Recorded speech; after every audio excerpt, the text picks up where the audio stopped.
Hi, welcome to Vedigai. ஜெய் ஸ்ரீராம். பாரத மாதாக்கு ஜெய். அண்ணாமலை வருவரான்னு காத்திருந்து எல்லாரும் ரொம்ப ஏங்கின்னு இருந்தா தமிழக மக்கள். நான் ஏற்கனவே ஒரு பதிவில் போட்டேன், அவர் வரவு ஆவலோடு எதிர்பார்க்குறாங்கன்னு இல்லையா. அழகாக இன்றைக்கி வந்து சேர்ந்தார். ஒரே கும்பல் ஆஸ் யூஷுவல் தான். அவரை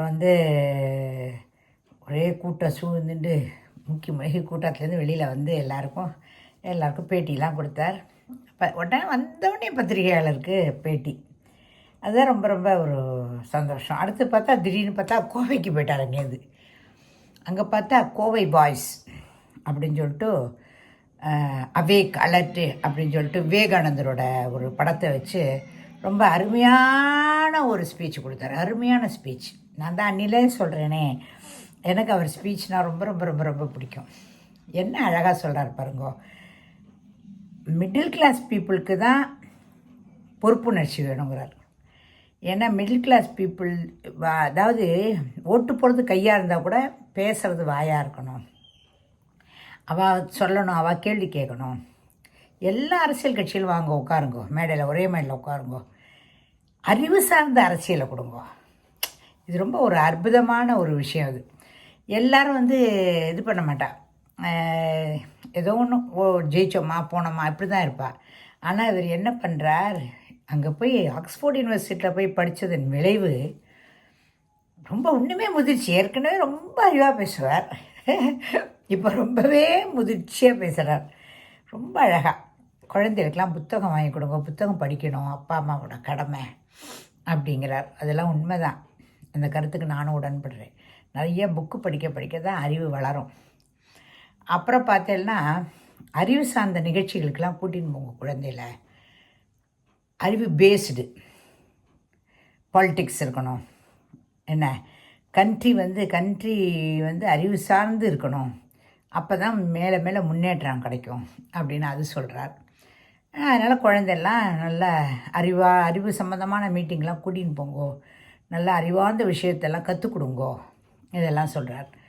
அப்புறம் மிடில் கிளாஸ் பீப்புளுக்கு பாவம் அவளுக்கு இந்த கோவையில் இப்போ உணவு வச்சுருந்தா இல்லையா, உணவு திருவிழா ஒரே கூட்டமாக இருந்தது. அதை பற்றி என்ன நினைக்கிறீங்க உடனே கேட்பா இல்லை வரலாம். அதுக்கு சொல்கிறார், சோஷியல் ஆக்டிவிட்டியே இல்லை மிடில் கிளாஸுக்கு. அவள் எங்கே போவாள், என்ன பண்ணுவாள், ஒரு பெரிய ஒரு பார்க்கோ இருக்கோ என்டர்டெயின்மெண்ட்டுக்கு ஒன்றுமே இல்லை, அதனால் இதுக்கு ஒரே கும்பல் வந்திருக்கு அப்படிங்கிறாப்புல அது சொல்கிறார். அதுக்கப்புறம் பார்த்தீங்கன்னா மியூசியத்தை பற்றி பேசினார். ரொம்ப அருமையாக பேசினார். அதில் பார்த்தா எவ்வளோ லட்சக்கணக்கில் இருக்கான் நம்மளுடைய பொருள்கள்லாம் அங்கே வச்சுட்டுருக்கானாம் மியூசியத்தில். அதில் நம்மளுடைய திருமங்கை ஆழ்வார் சிலையும் இருக்கான். அதை இப்போ எடுத்துன்னு வர போகிறார். இதெல்லாம் புதுசு தான், நம்மளுக்கு இதெல்லாம் தெரியாது இல்லையா.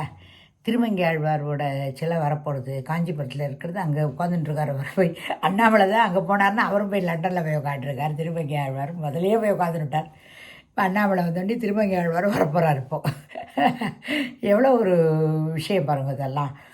அதுக்கப்புறம் பார்த்தீங்கன்னா ரொம்ப ரொம்ப அதாவது we will build the country with knowledge பேஸ்டுங்கிறார். நாலெட்ஜாக இருக்கணும். எந்த ஒரு விஷயத்துலையுமே நாலெட்ஜபிளாக இருந்தால் தான் மேலே மேலே அடுத்த ஒரு கட்டத்துக்கு போகிறதுக்கு நம்மளுக்கு வாய்ப்பு இருக்கும் அப்படின்னு பேசுகிறார். இன்றைக்கி ரொம்ப என்ஜாய் பண்ணேன். ரொம்ப நாளைக்கு அப்புறம் ஸ்பீச்சை கேட்க முடியலையேன்னு நான் நினச்சுவேன். நான் இப்போ அதுவும் விஜயோட இதையும் சொன்னார் அவர். தாவேக்கா அவள் வரட்டும், வந்தால் அதனால் ஒன்றும் இது இல்லை, அவள் வரட்டும், அவள் ஒரு சித்தாந்தத்தில் போயின்னு இருக்கா, அவர் சொல்லட்டும், அவருடைய சித்தாந்தத்தை தெளிவுபட சொல்லட்டும் எல்லாருக்கும். அப்படி சொல்கிறம்போது நம்ம அதுக்கப்புறம் நம்மளுக்கு எகென்ஸ்டாக இருக்கும்போது நம்ம பேசலாம். இல்லைன்னா நம்ம ஒரு கட்சி வர்றது தப்பு கிடையாது, நாங்களே அவரோட ரசிகை தான் அப்படிங்கிறார். விஜயோட ரசிகை தான் எங்கள் குடும்பமே, ஆனால் ஓட்டு குடும்பமானு சொல்ல முடியாது, ஆனால் நாங்கள் ரசிகர் அப்படின்னு சொல்கிறார். ரொம்ப அருமையான விஷயங்கள் இதெல்லாம். என்னென்னா பொறாமை கிடையாது அவர்கிட்ட, பொறாமை இல்லை. நம்ம அண்ணாமலைகிட்ட பொறாமை துளியும் கிடையாது. இந்த நாடு நல்லா இருக்கணும், மோடி எவ்வளோலாம் பண்ணியிருக்காருங்கிறத சொன்னார். வரிசையாக பட்டியல் படுத்தினார். ஜனங்களுக்கு போய் சேரணுங்கிற எதிர்பார்க்குறார்.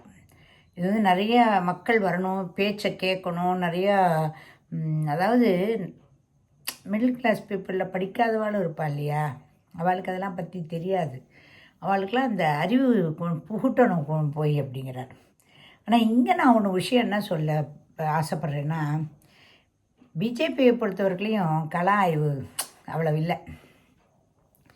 ஏதோ கொடி பிடிச்சின்னு 10 பேர் போடுறது அது இல்லை, வீடு வீடாக போய் பார்த்து சொல்லி அது மாதிரி பண்ணாதான். இப்போது டிஎம்கே எடுத்தோன்னா திமுகவில் இது அறிவித்த உடனேயுமே போஸ்டரை ஒட்டடிக்கிறது என்ன, அது என்ன, இது என்ன, அப்படியே சுறுசுறுப்பாக செய்வாங்க. நான் வாழை பார்த்து போகிறாம்பில்ல, நான் வந்து எந்த கட்சியும் கிடையாது தான் சொல்லியிருக்கேனே. எல்லாமே நல்லவா இருக்கிற வாழ்க்கை நான் சப்போர்ட் பண்ணுவேன் எப்போதுமே. இப்போ வந்து உடனே செய்வாவா, அதான் அங்கே இருக்கிறது, டக்குன்னு. ஏடிஎம்கேவும் அப்படி இருந்தது ஒரு காலத்தில். ஆனால் இப்போ அதுவும் கொஞ்சம் சோர்ந்து போச்சு, அவ்வளோ இல்லை.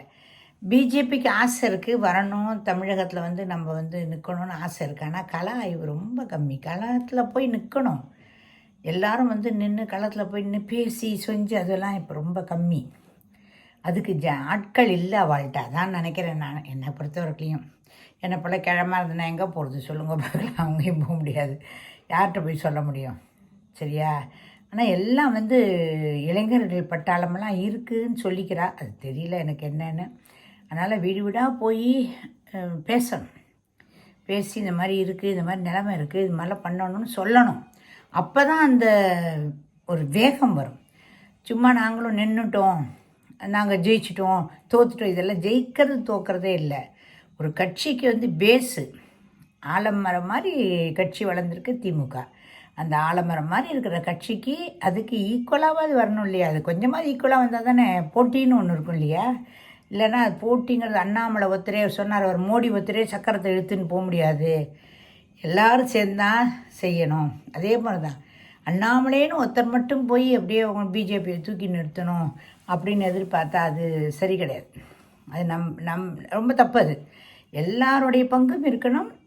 அண்ணாமலை வந்து அதுக்கு ஊக்குவிப்பார், அவ்வளோதான். அது செய்வார். அது மாதிரி 4 இடத்துல பேசி இது கொண்டு வந்து.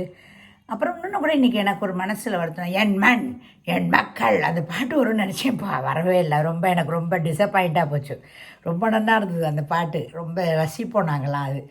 அதெல்லாம் சில விஷயங்கள் அதெல்லாம் பார்க்கணும். இது வந்து இப்போ சும்மாவது கண்ணா பின்னான்னு வந்து பாலிட்டிக்ஸ் பண்ணின்னு இருக்கக்கூடாது.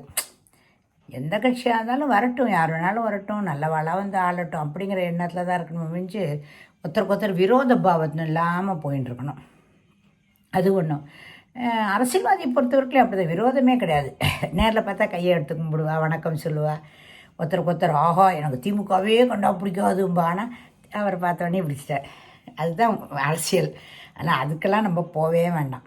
நம்மளுக்கு வேண்டியது நல்ல கட்டமைப்பு வாய்ந்த ஒரு ஆட்சி, நல்ல ஒரு அரசியல் தலைவர், நல்ல நாலெட்ஜபிள் தலைவர்.